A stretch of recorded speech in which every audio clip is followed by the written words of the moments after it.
กราบสวัสดีครับพี่น้องที่เคารพท่านผู้มีเกียรติทุกท่านมาครับมาได้เวลาแสบแล้วไม่พูดโกหกไม่พูดยุยงให้แตกกันไม่พูดคำหยาบไม่พูดเพ้อเจ้อเอาของเด็ดๆมาฝากพี่ฝากน้อง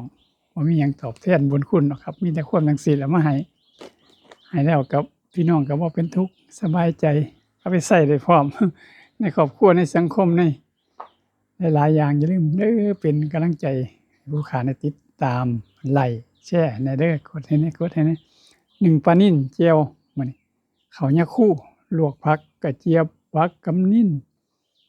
ผักกะหล่ำแล้วก็ผักหุ่นไห้ผักลิ้นปี่นี่ครับมาครับมาแซ่บๆนำกันแซ่บๆหลายผักหลายลวกเลยมื้อนี้หอมก็มีอัดหอม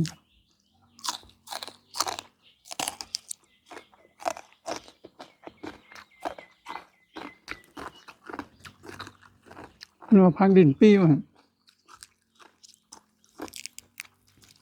กินน่องมันกันนะ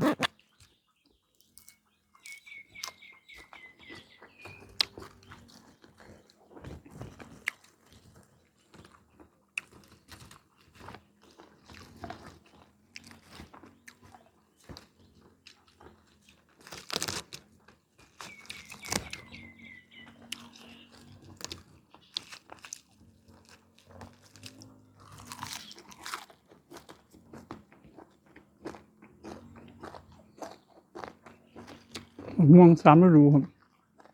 ต้นอยู่หน้าบ้านเนี่ย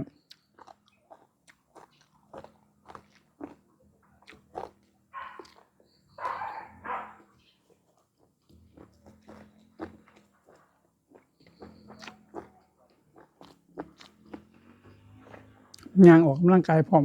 เก็บผักตำลิ้นข้างทางพร้อม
ข้าวยาคูผสม